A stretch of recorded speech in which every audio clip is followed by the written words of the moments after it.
right, let's be real. Everyone and their dog is telling you to build an online course. Sounds amazing, right? Passive income and helping tons of people and scaling your expertise. But here's the thing that no one is talking about. If you jump into building a course before you're actually ready, you could waste months of your life and thousands of your dollars on something that never sells. And the truth is, I've told plenty of really brilliant entrepreneurs, hey, you're just not ready yet. So, how do you know if it is the right time or you should pump the brakes? I'm breaking down 3 clear signs that you're not ready yet so you can save your time and keep your money and build the right offer when you are. Let's get into it.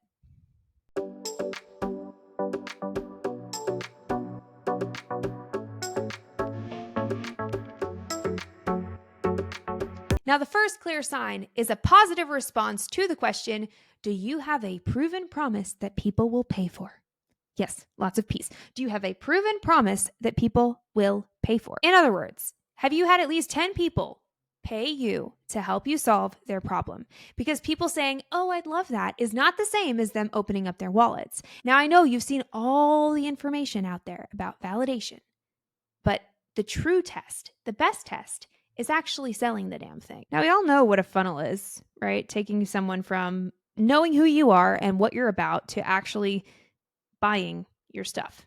This is your paid members down here. These are your proof that you're ready. Now, I'm not talking crap on validation. Validation can be really powerful. Validation helps you figure out if your idea makes sense to pursue in the first place. And there's so many different ways you can do this, right? You can post on Facebook. You can post on Instagram. You can send an email. You can do lots of things that just soft shot across the bow to see, does your idea have legs?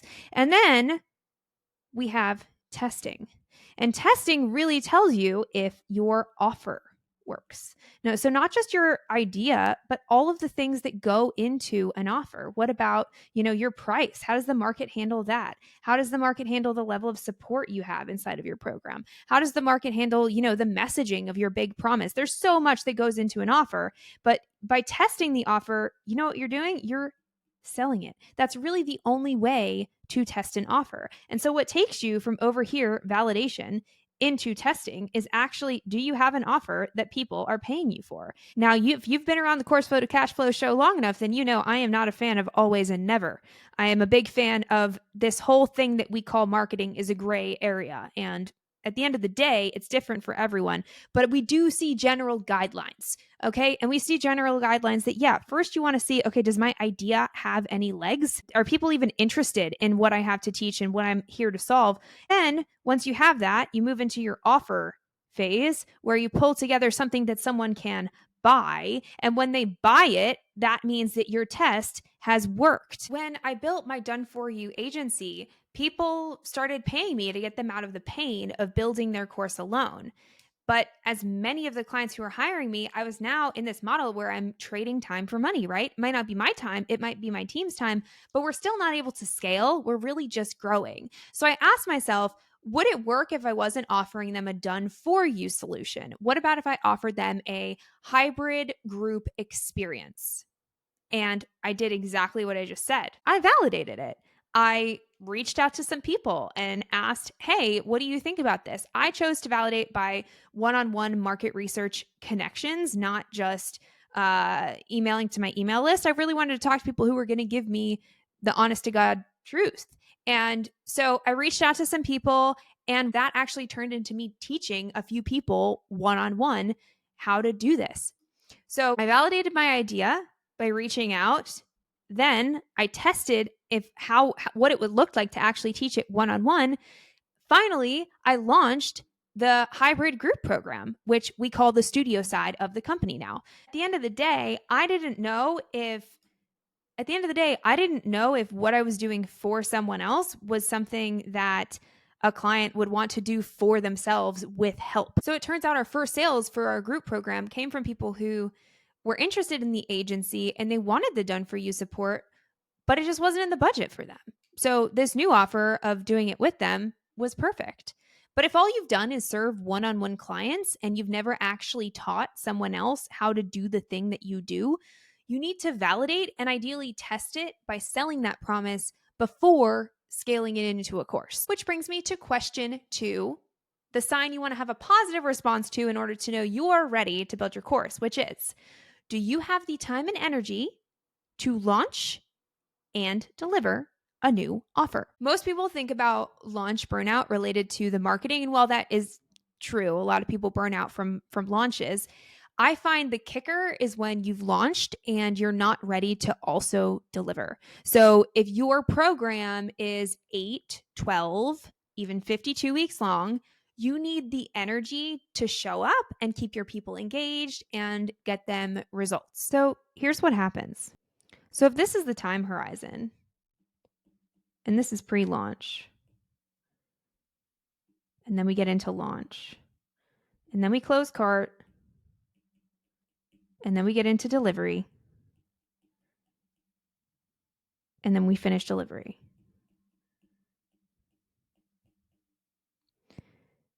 So from pre-launch to launch, we're ramping up our energy, right? We're preparing, we're doing things to get ready. Launch hits, and between open and close cart, it's like, oh my gosh, how much energy can we possibly do for this launch? Now, between close cart and delivery start, we usually drop our energy, right? We take a rest and we get ready to bring people in to our new program.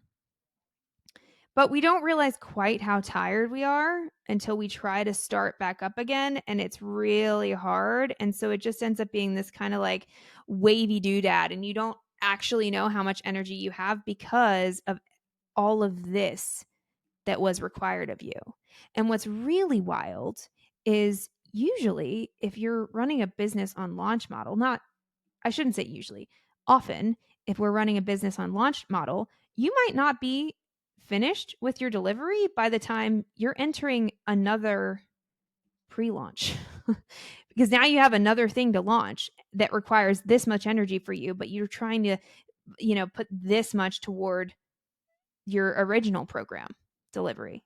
So it's a hot freaking mess, especially in a beta. Your number one goal is successful students, not just cash. And if you're in a season of your life where your energy is already stretched really thin, you might not be able to hold the space to attract new students and guide them through a transformational process.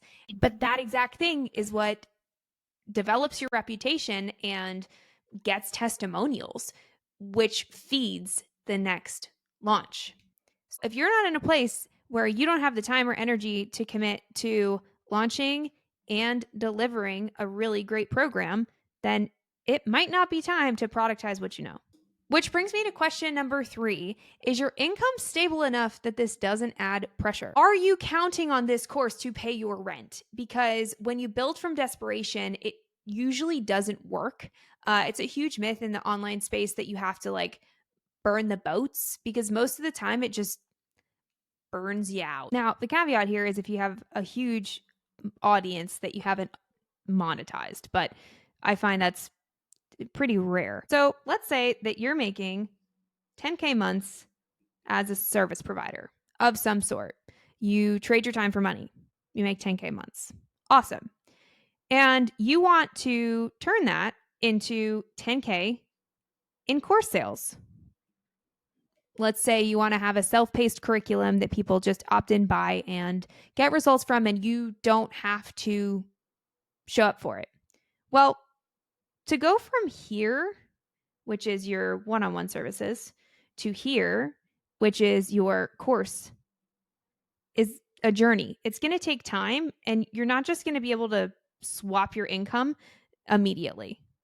In my experience, it's more often to happen like this. Make $1,000 on your first course launch, and you find a way to keep your 10K in clients. So now you're at 11. So you grew the business. Awesome. You do another launch, or you do an evergreen, and this time you make 5K. And you make the decision, okay, you know what? I am going to scale back my one-on-ones a little bit so I have more time with my courses. And now you make 7K in your one-on-one. You drop a few clients. Okay, well, overall, net, you're up. So this is 10, this is 11, This is 13. I think that's right. Oh, 12. And next, let's say you have an 8K launch. Running out of room here. And you drop back your one-on-ones to 5K. Now you're at 13. So instead of it being like this, let me just replace my income, you have to realize that there's stages along that journey. And usually those stages involved first, let me just beta this. Let me put it out there. Let me test it. Let me make sure it works. Then let me do a more full-fledged launch. And usually after that, you get your messaging right. Now you're like, okay, my messaging is good now. I can trust that this offer converts. And then you're at a point where you get to decide, is your goal really just to replace your income? Or do you want to keep some level of one-on-one clients and go from there? Maybe even the people in your course are ascending into your one-on-one offer. Now, this stability could come from other things. It doesn't have to come from some kind of stable one-on-one or, trading time for money client base. It could come from a partner, right, who supports you, or a good chunk of savings, right, that you put away for yourself so that you could go and build out your programming. This stability can come from a lot of places. I just see this is the most common for people that come to me, is they're trading time for money and they're trying to get out of that. But the truth, like, either way, wherever the stability comes from, the truth is, like, your nervous system can handle the ups and downs of building a program if you know you're covered in some way.